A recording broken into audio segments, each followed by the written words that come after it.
Let's see how Helldivers 2 saved modern gaming. Okay, let's see how Helldivers 2 saved modern gaming. So I'm gonna put this on. Let's do that. I love Helldivers 2. Setting trends to inspire others to compete. Lethal Company like that. I love that when you got somebody to play with. It's different. When you got people to have fun with, it's different. Welcome to my new video. In association with Nikos Media LLC, YouTube's live service is proud to announce the release of Season 6. Finally got that bug at the end of the last video taken care of. Season 6? Helldivers 2? Where have I been? Right. Roll the intro. Where have I been? Lethal Company and Palworld shocked the world by not just being solid games from small developers, but also by outselling and putting their billion-dollar-backed competition to shame. But these two games alone didn't bring enough competition to topple the live service models and hostile business practices that we've become all too comfortable with. Perhaps this trend of bro, we're not just talking about microtransactions. Bro, I stand with y'all, Lethal Company, Palworld, Helldivers. You know what I'm saying? Fuck you, Ubisoft. No, I'm just playing. I'm just joking. I don't want no smoke. Developer success stories was coming to an end, and these two games were just sweet, temporary distractions. It seemed as if the dreadful state of the multiplayer gaming industry was here to stay. Okay, the jig is up. You saw the thumbnail and title already. You Roll the did. clip. For freedom! I mean, for democracy! We're fighting for democracy! Hold up. This is Helldivers 1. Hey, the first Helldivers was shooter trash. released in 2015. It was released to some positive fanfare as well as a bit of a cult following, but it remained within smaller circles of players. Look, no, what makes Helldivers so good is addicting, bro, because you, like I said, you just enjoy it with your friends. It reminds me of Halo 3, bro. It reminds me of those times when Modern Warfare was still good, and, well, not Modern Warfare, Call of Duty was still good. That was my favorite, Modern Warfare, the first one. And Black Ops 1, but it reminds me when they were still good and you get on with your homies and you just play, you just have fun, you have moments, you know what I'm saying, that can't be recreated, you know what I'm saying, you'll remember that for forever type thing, and that's what they brought me back to, like when I was a kid, man. Pelican 1. These extraction sequences can be pretty tense as well. Immediately, this game shines through its combat. Battles go from contained to out-of-control hellish nightmares in an instant. Yeah. Especially on harder difficulties, which makes accomplishing these objectives increasingly difficult. Jesus, you got one thing this game does perfectly is the gun design. Each firearm sounds and feels beefy.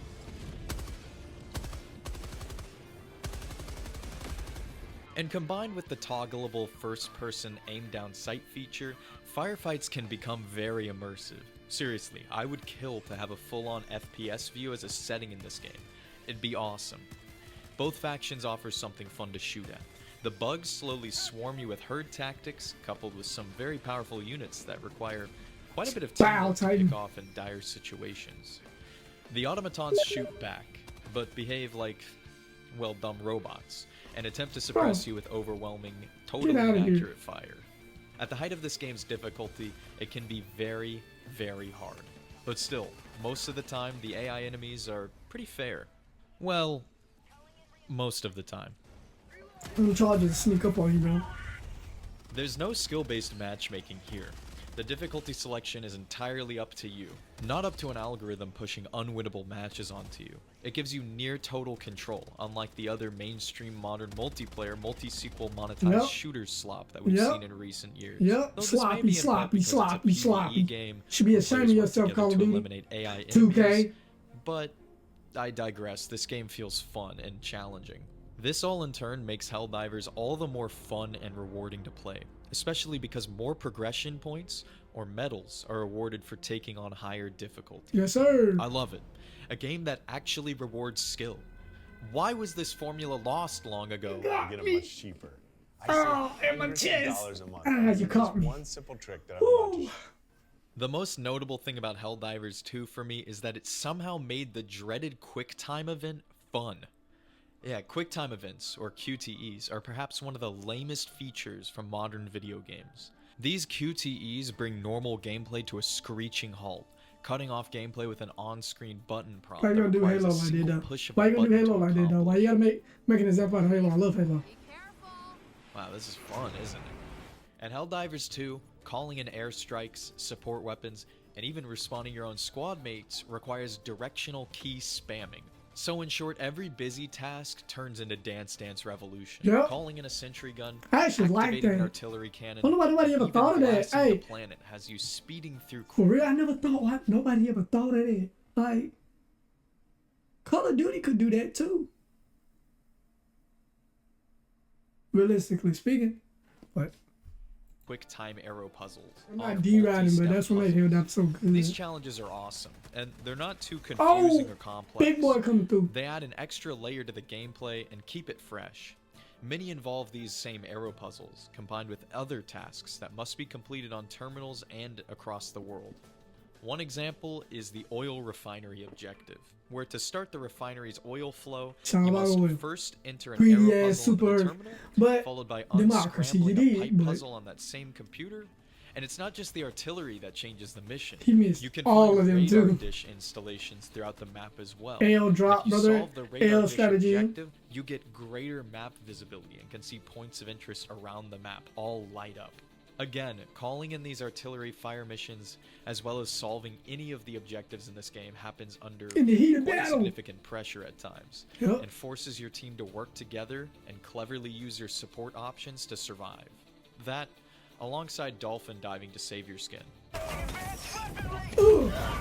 Still got hit. Perhaps That the me most almost every patriotic time, bro. mission in the Ain't gonna game lie. is where you get to launch a hard to nuke time at it. freedom-hating aliens. How American. That's some So, Nuketown the type game is shit. fun and pretty... Yeah, but you don't need to do it. That's the thing. Before you unsubscribe and try to cancel me, this one's actually how it should be as well. Everything is cheap in the store, requiring these super space bucks, which can be found for free in the battle pass, and you can even find them in-game. Oh, do you want the super credits over here? There's some... I found them, look.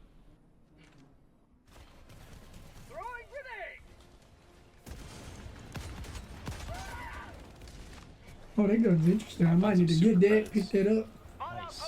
These can be found physically stored in vaults, storage containers, and ammo caches throughout the mission, incentivizing exploration and allowing you to unlimitedly earn the premium purchasable currency in-game. I hate those It's things. genius. You can blow And your head sometimes off all and they you need still is a be grenade charging to at blow you. open the container, or a partner to open a vault with you.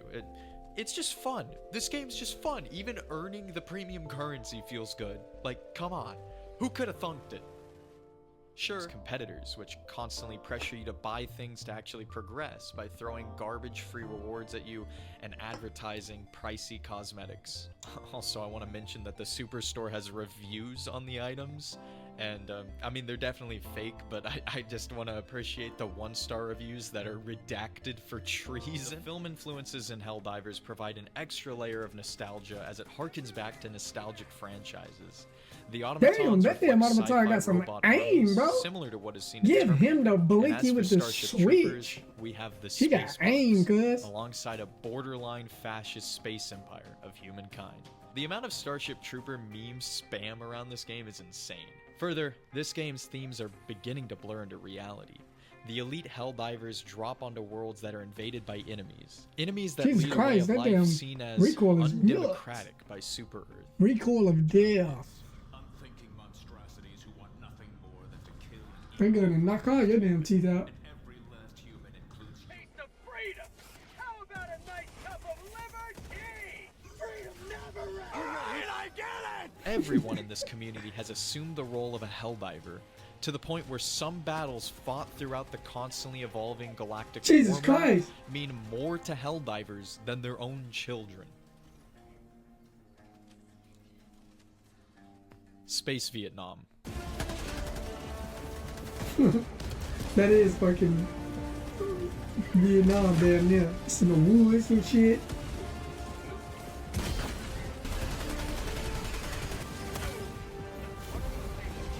Jesus Christ.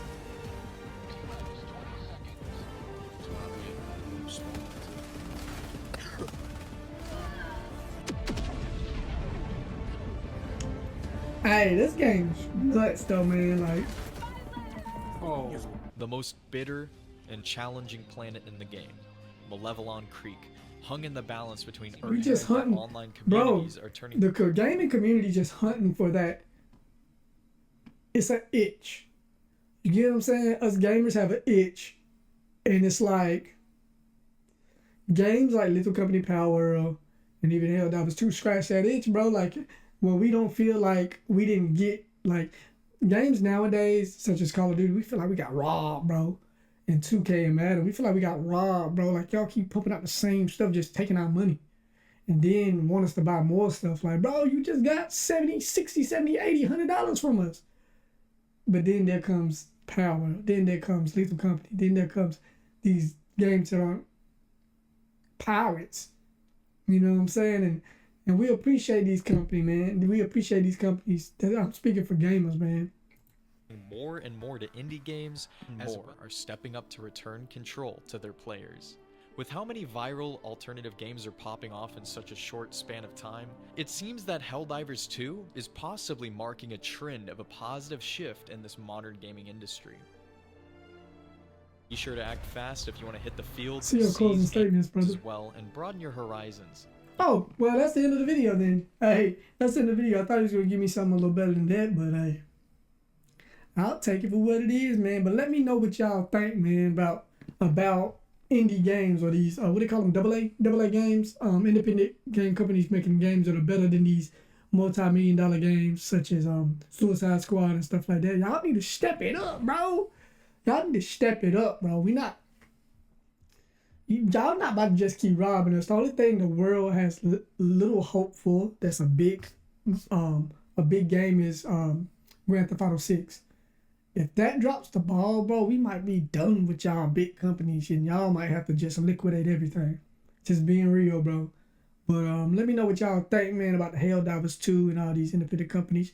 But till next time, I see y'all when I see y'all. Peace.